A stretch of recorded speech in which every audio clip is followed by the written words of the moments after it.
Hello everyone, my name is Bahadur Mori and I am an English and SS teacher in Sahajanan English Medium School at Natejuna, and we continue our chapter number 6, Standard 8, chapter number 6, Effect of the British Rule in India. Yeah. So in the previous video we already talked about what are the conditions of the peasant and agriculture during the British rules, and now we going to and we already talked about the effect of the social life. What are the effect which been happened into the in the British rules during the British rule that we already taught. Now we now going to learn about the destruction of Indian trade and industry. Right. So what are the destruction of the Indian trade industry during the British tenure? Right. So please use your hands free, much better sound quality for a much better sound quality. Clear. So now I'm going to read and explain in my way. The handloom of Indian supply textile to the market of Asian Europe. ठीक है, जरा underline कर ले इसको. जो handloom था India का वो जो टेक्सटाइल बिजनेस था, कपड़े का जो बिजनेस था वो जो पूरा टेक्सटाइल मार्केट था एशिया और यूरोप का, वो हैंडलूम तो वो इंडिया में प्रोवाइड होता था. इंडिया ही प्रोवाइड करता था पूरा हैंडलूम. ठीक है, टेक्सटाइल मार्केट में इंडिया प्रोवाइड करता था एशियन और यूरोप मार्केट में. सोचो, the traders from the European countries used to come to India to purchase the commodities. ठीक है, जो ट्रेडर्स थे यूरोप के वो बहुत बार इंडिया आते थे कमोडिटीज़ परचेज करने के लिए. द इंडियन क्या क्या इंडिया बनाता था वो यहाँ पे अभी है. Which are the things that we India made. The Indian made jute, silk, woollen and cotton textiles were in the high demand in the European market. Please जरा अंडरलाइन कर लो. The Indian made jute, silk, woollen and cotton textile were in a high demand in the European market. ठीक है, so these which are the commodity which is high demand in the Europe market. So you can say India made a jute, silk, woolen and cotton textile which are the very high demand in the Europe market which is made by the Indian textile market. ठीक है, तो ये भी दो तरह का answer आप दे सकते हैं. The soft and delicate muslin of Dhaka was world famous. Please जरा ब्रैकेट कर दो इसको. बहुत सॉफ्ट और डेलिकेट मुस्लिन था ढाका का, वो फेमस था. जो विच ढाका का जो मुस्लिम था वो वर्ल्ड फेमस था. ठीक है, apart from textile commodity such textile के बिना भी क्या क्या चीज़ that is made by India. So soft commodities such salt, battery, sugar, etc. were export in the exchange of the tremendous amount of the bullion, that means gold and silver. हम salt petri को और sugar को exchange करते थे gold के साथ, gold और silver के साथ, और ह्यूज अमाउंट ऑफ गोल्ड और सिल्वर इंडिया में आता था. The whole scenario change as the British rule was implemented. Please underline कर लो. पूरा जो सिनारियो था, पूरा सीन था चेंज हो गया जब से ब्रिटिश रूल इम्प्लीमेंट हुआ, लागू हुआ.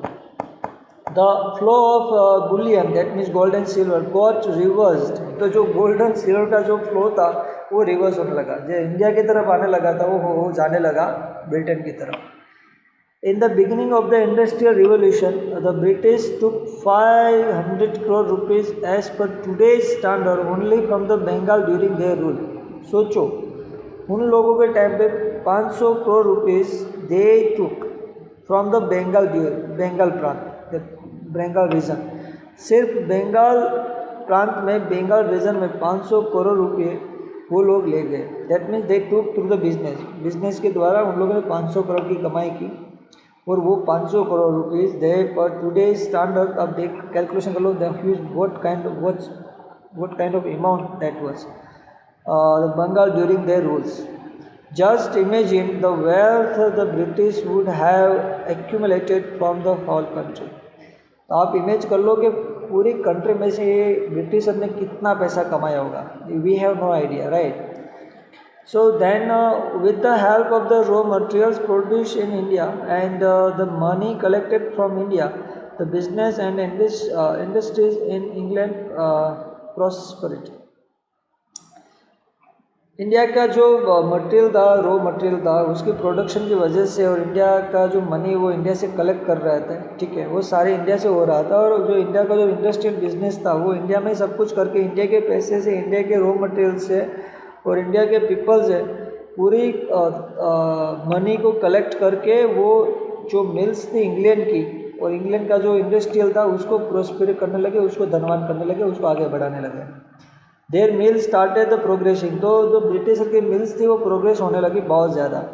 The cloth manufactures in England was imported in India without laying any duty on the on it, whereas there were taxes up to the 80% on the cloth manufacture in India. देखो जो India का जो cottons था और that we can import into the England, जो England में import करते थे राइट, वो उस पर 80% चार्जेस लगा दिया. और जो इंग्लैंड से जो टैक्स जो भी गुडीज कॉमोडिटीज या कोई भी गुड्स आता था देर इज 0% टैक्सेस, उस पर कोई टैक्स नहीं था, विदाउट टैक्स. और इंडिया में जो माल बनता था अगर उसे बेचना है तो 80% 80% टैक्स पे करना पड़ता था. आप सोच सकते तो पूरी तरह से कॉलेप्स होता है, कमर तोड़ दी इंडिया में. एज अ रिजल्ट क्या है, textile made in the Indian become a costlier in the Indian market itself. तो बाय डिफॉल्ट जो इंडिया का टेक्सटाइल बिजनेस था वो बहुत कॉस्टली हो गया इंडियन मार्केट में, क्योंकि उसके ऊपर टैक्स इतना डाल दिया कि कोई खरीद नहीं सकता. तो ब्रिटिश क्लॉथ ही खरीदने पड़ेंगे अब तो. The Indian handicraft and cottage industry could not withstand the competition and they could not sustain themselves.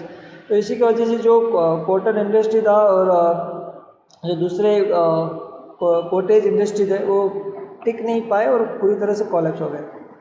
Many skill based industry of our country like textile industry, glass, paper, minerals, ship building etcetera got ruined due to the policy of the British की policy वजह से जो हमारे जो कारीगर थे जो उसके स्किल बेस्ड थे, उसकी स्किल की वजह से वो जाने जाते थे, वो पूरी तरह से कॉलेप्स हो गया, पूरी तरह से डिस्ट्रॉय हो गया. तो ब्रिटिशर की पॉलिसी की वजह से, उसकी नीतियों की वजह से, जैसे कि glass, paper, mineral, ship building का जो इंडस्ट्री का टेक्सटाइल इंडस्ट्री का जो बिजनेस था वो पूरी तरह से डिस्ट्रॉय कर दिया ब्रिटिशर की पॉलिसी की वजह से. सब कुछ सही चल रहा था जब तक ब्रिटिशर नहीं आए थे. Lakhs of skilled worker become unemployed. लाखों से ज़्यादा जो स्किल वर्कर थे वो बिना जॉब के बन गए, अनएम्प्लॉयड हो गए, नौकरी के बिना हो गए. ग्रेजुअली उसके बाद definitely eventually the poor worker of the rural area of Indian become poor. तो जो रूरल एरिया में गरीब थे वो और गरीब होने लगे और जो वर्कर थे वो तो गरीब हो गए. तो फिर क्या हो सकता है. तो इस तरह से इंडिया पूरी तरह से पुअर हो गया. तो here the plight of the cottage industry in India. आप देख सकते हैं किस तरह से डिस्ट्रॉय हो गया इंडिया के कॉटेज इंडस्ट्री का. आप देख सकते हैं here the worker who have skill the cotton industries, textile, others things right. तो ये कोट का है ठीक है. तो ये पूरी तरह से कॉलेप्स कर दिया, पूरी तरह से डिस्ट्रॉय कर दिया, प्लाइट कर दिया ठीक है, दयनीय स्थिति में डाल दिया इंडियन इंडस्ट्री को ठीक है. तो ये था पूरी तरह से. In this point we taught about destruction of Indian trade and industry. किस प्रकार से इंडिया का ट्रेड और इंडस्ट्री को किस तरह से डिस्ट्रॉय किया है ब्रिटिश पॉलिसी ने. Now we going to know about suspicious about the reform. India काफ़ी ऑर्थोडॉक्स काइंड ऑफ कंट्री है अभी भी, और पहले भी था, अभी भी है. आप कह सकते हैं 0% में थोड़ा बहुत चेंजेस हुआ है, मगर वो भी कुछ लोगों में, इन द 0%. बाकी अभी भी we believe in the very orthodox thinking and we are not still believe in science. It is true, we still believe in other things that is not good for us, but it's okay. Every country have different manner, condition, traditional cultures. So all people have a rights to follow his think according to our constitution. Our constitution gives all people of India to have a freedom that he can do anything that he want. So now like same form of that this space is about the reform. जो reform थे British time पे जो हुए उसमें भी Indian people थे काफ़ी suspicious थे. क्या किस तरह से थे that we going to know. When William Bentinck came to India liberal thinking was getting its strong hold in England. Please underline कर लो इसको. जब इंडिया में विलियम बेंटिंग आए तो जो थोड़े लिबरल थिंकिंग थे, थोड़े आज़ादी वाली, वो बहुत मजबूत होने लगे इंग्लैंड में ठीक है. उस टाइम पे बहुत मजबूत होने लगे थे इंग्लैंड में. This way of thinking slowly reached India. तो वो जो इंग्लैंड में जो थोड़ा लिबरल, थोड़ा डेमोक्रेटिक काइंड ऑफ थिंकिंग बढ़ रहा था, तो वो इंडिया की तरफ भी स्लोली आने लगा. The British ruler started thinking interest in the life people of India. तो फाइनली ब्रिटिश के जो रूलर थे वो भी थोड़ा सोचने लगे कि हमें कुछ इंडियन पीपल के लिए भी कुछ करना चाहिए, तो वो थोड़ी अच्छी ज़िंदगी जी सकें. तो lord William Bentinck become quite popular in the India by the introduction few beneficial reform. Please ज़रा अंडरलाइन कर लो इसको. तो लॉर्ड विलियम बेंटिंग थे वो कुछ अच्छे खासे फेमस हुए थे इंडियन पीपल्स में, क्योंकि उन्हें कुछ अच्छी चीज़ें इंट्रोड्यूस किए थी, कुछ अच्छे रिफॉर्म इंट्रोड्यूस किए थे जो पीपल के लिए अच्छे थे। During his time, William Bentinck के टाइम पे Indian started getting a job in a company administration. तो विलियम बेंटिंग ने, ये भी अंडरलाइन कर लो, विलियम बेंटिंग ने कंपनी में इंडियन पीपल, और कंपनी थी जो ब्रिटिश ईस्ट इंडिया कंपनी, उसका जो एडमिनिस्ट्रेशन डिपार्टमेंट था उसके अंदर इंडियन पीपल भी जॉब कर सकते हैं, वो स्टार्ट हुआ। India were allowed to use their mother tongue in the court of law. और दूसरा था कि वो लॉ के लिए, कायदे जस्टिस के लिए कोर्ट में वो अपने इंडियन लैंग्वेज यानी मदर टंग जो भी हो, गुजराती, हिंदी, मराठी, वो यूज़ कर सकते हैं। वो रिफॉर्म हुआ तो अच्छी बात थी। Then Rajaram Mohan Roy and other social reformer were constantly making effort to stop the evil practice of sati. तो राजाराम मोहन रॉय और जैसे काफ़ी सोशल रिफॉर्म्स थे वो कंटिन्यूसली ट्राई करते थे कि we have to stop the evil practice like sati. So sati प्रथा is a very evil practice at that time, it's a really evil practice. Bentinck agree to this effort and pass the law in 1829 to ban the practice of sati. Please underline. तो finally Bentinck agree हो गए और Rajaram Mohan Roy put the best effort for the stop this evil practice and finally Bentinck agree to the pass the law in 1829 to ban the practice of sati. ठीक है। So this great thing which is done by the Bentinck and effort by the Rajaram Mohan Roy. During the time of William Bentinck, the English ruler tried to eradicating the social evil as per the will of the social reforms. तो Bentinck के time पे कुछ अच्छे reforms करने लगे जो Orthodox kind of और evil kind of जो ट्रेडिशनल थे वो सोशल रिफॉर्म के थ्रू उसको रिमूव करने की कोशिश करते थे उस टाइम पे। तो Orthodox class witnessed this reform with suspicious. ठीक है। तो जो ऑर्थोडॉक्स थे, जो रूढ़ी चुस्त थे, वो ऐसे सोचते थे कि ये जो रिफॉर्म हो रहे हैं वो हमारी संस्कृति के ट्रेडिशन के खिलाफ है। That's not a good to for our country and this not a good to for our culture और फॉर आवर रिलीजियस। तो that's why they become a suspicious, शंकाशुल जिसको बोलते हैं। ठीक है, doubts. The company had passed a resolution to spend 1 lakh rupee every year on education, but it was not implemented. Company ने education के लिए 1 लाख रुपये सालाना उस पर खर्च करना ऐसा लॉ भी पास किया, मगर वो इम्प्लीमेंट नहीं हुआ, लागू नहीं हुआ था। Finally an education committee was formed during the time of Bentinck. देखो बेंटिंग के टाइम में एजुकेशन कमेटी भी फॉर्म हुई थी, प्लीज़ अंडरलाइन कर लो। So William Bentinck, we can say the very famous in the Indian people because of they did many things at this time in his time. So it's a good thing. So Bentinck during the Bentinck time, the main reforms which is took place. Bentinck also education committee was also formed during the Bentinck time. In the year 1834, Lord Macaulay thought of introduction English education in India. Please जरा इसको highlight कर लेना। In the year of 1834 में Lord Macaulay, ठीक है, they thought of introduction English education India. तो lord Macaulay ने सोचा 1834 में कि we have to start the English education in the India. ठीक है। So however the education method advocate by the Macaulay could not benefit the youth. That other thing that in the time the education method of advocate by the Macaulay वो youth के लिए beneficial नहीं था। जो उसने method advocate की थी, जो अपील की थी कि this kind of method we have to follow for the English education, that is not good for Indian youth. So India loss the advantage of the acquiring the ancient knowledge and skill develop by their ancestor. ठीक है। सो जो India का youth था, youngster थे, जो education system था जो बहुत एंसेस्टर था, ठीक है, एंशियंट था, जो हमारे एंसेस्टर ने जो दिया हुआ था, that not including in the English education. So that was our lost, right. तो that was our loss and advantage of acquiring the ancient knowledge and skill developed by our ancestor that we didn't know at that time. ठीक है। So the method of British education system was opposed by the number of intellectuals and Mahatma Gandhi called it is to give million knowledge of English is to enslave them. Please underline कर लो जरा इसको। Mahatma Gandhi called is what is called Mahatma Gandhi in English education? What is called what is called Mahatma Gandhi about English education. So you can say that to give a million knowledge of English and million लोगों को English का ज्ञान देना ताकि उसको comparison to and seven तो उसको गुलाम बनाना जैसा ही हुआ. अगर उसको इंग्लिश एजुकेशन लेता है तो गुलामी हो गया, ऐसा ही समझ लो. That by receiving English education, ठीक है, वहाँ तक अंडरलाइन कर लेना. We have enslave the nation, right? So वहाँ तक अंडरलाइन करना. So Gandhi ji called it as, क्या कहते हैं उसको, Gandhi ji called it as to give millions knowledge of English is to enslave them, that by receiving English education.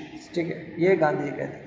We have enslaved the nation, when we have enslaved the nation.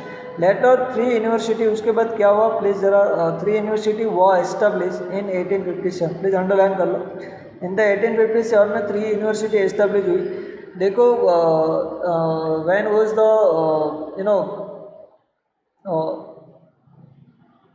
Education committee form या the 1857 university, English university, 3 university was established. At that time Gandhiji was not there, please make sure that, because Gandhiji born in 19th century na, so then 18th century but not 1857 time. तो इस गांधी जी का उस time पे जन्म भी नहीं हुआ था, मगर ये जो गांधी जी ने इंग्लिश एजुकेशन के बारे में क्या कहा, इसकी वजह से इस लाइन को यहाँ पे ऐड किया है. The Britisher could get education workforce due to the introduction of English education. इससे ब्रिटिश को क्या फ़ायदा हुआ कि वो लोग इंग्लिश बोलने वाले लोगों को अपने वहाँ पे काम में रख सके, क्योंकि इंग्लिश का तो एजुकेशन, इंग्लिश लैंग्वेज तो इंग्लिश ही बोलते थे. उनका जो काम था, उसका बुक्स था, राइटिंग था, सब कुछ इंग्लिश में था. So they need a people, and that's why they started the English education, and that's for our Indian people work under the Britishers, like and run the British administration department. Not for our country but for a Britisher. So alongside it also develop nationalist thinking among the educated Indians. तो उसका दूसरे पे पहलू है कि उसके English education की वजह से लोगों में थोड़ी जागरूकता है, थोड़ी इंटेलेक्चुअल बढ़ा, रीडिंग पावर बढ़ा, तो थोड़ा नेशनलिज्म भी आ गया है. अभी थोड़ा एक दूसरी साइड भी थी. Many machines were invented to the facilitate the industries and transport and communications, right? Transport and the communications, right? तो काफ़ी machines जो invent हुई, facilities बने, industry आई, transport system आया, communication आया. Considering is the convenience in running the administration and strategic importance for militaries, and Britishers introduced the railway in India. ठीक है, तो ब्रिटिशर ने इंडिया में रेलवे को इंट्रोड्यूस किया, मैनी मशीन्स में इन्वेंट की. ठीक है, जो भी फैसिलिटी थी इंडस्ट्री की, ट्रांसपोर्ट था, कम्युनिकेशन था, वो सारा कंसिडर किया जाता था उनकी कन्वीनियंस के लिए, उसके अनुकूलता के लिए, ताकि वो मिलिट्री बेस को सेव कर सके और अपने कम्युनिकेशन फास्ट करे, ताकि वो ज़्यादा से ज़्यादा प्रॉफिट कमा सके और उसको अपने इंटरनल कनेक्टिविटी भी अच्छे से हो सके. ठीक है. So in order to maintain an effective control on a country and to the exchange of the message with the neighboring territories, the modern method of the post and telegram were introduced in India in 1857. Please underline कर लो इसे, modern method of post and telegram were introduced in India in 1854. तो जो post modern method था post का और Telegram का, वो introduce हुआ 1854 में, ताकि वो लोगों को कन्वेंस हो सके, एक दूसरे के मैसेज इजीली सप्लाई कर सके, इजीली रीच कर सके एक दूसरे से. They can easily get the message very easy way. And printing press and circulation of newspaper grew alongside. तो उसी के साथ प्रिंटिंग प्रेस भी स्टार्ट हुआ था और न्यूज़पेपर का जो सर्कुलेशन था वो भी स्टार्ट हो गया था. These reforms were actually for the convenience of the British rule in India, but it is turned out to be a blessing to disguised for the growth of nationalism in India. ये जरा bracket बना लो. देखो ये जो सारे reform थे British ने अपने फ़ायदे के लिए किए थे, अपनी कन्वीनियंस के अनुकूलता के लिए किए थे, अपने कन्वीनियंस के लिए किए थे, मगर अलॉन्ग साइड दिस इज हमारे लिए this like a blessing for us. And there's also the Indian people who get the knowledge through the education of English, and they getting the knowledge of about future, about science, about industry, about freedom, about personal life. Many things they got through from the English education. So ultimately Indian के youth को भी beneficial हुआ और nationalism के लिए बहुत useful हुआ. The class that acquired the English education spearheaded the social reform and nationalism in the Indian since they were more familiar with the contemporary development in the world around. तो जब पूरी दुनिया में जो चेंजेस होने लगा था तो वो उस टाइम पे वो लोग वाकिफ थे सारी चीज़ से, तो वो लोग जो दैट वो got the English education they also want to reform to our country, India country. So वो एक अच्छा बेनिफिट हुआ इंग्लिश एजुकेशन की वजह से. ठीक है. So, since they were on the familiar the contemporary, the post and telegram brought people closer. तो जो पोस्ट और टेलीग्राम थे उनने लोगों को नज़दीक लाया. brought people to people closer. ठीक है. The post and telegram brought people closer. तो पोस्ट और टेलीग्राम ने पीपल को नज़दीक लाया. तो this are the reform that very useful to Indians and they also arise the nationalism in the Indian people. So it's a good thing happened. So I hope student you got all point from my side. So now I have to put this video. And I finish, right? So this is exercise. All the question answer you will find out from textbook, right? And write down in your Facebook. Clear? So please stay home, stay safe, take care of yourself. Have a nice day. Bye. Next chapter we will upload on YouTube according to our timetable. ठीक है? Have a nice day. Bye.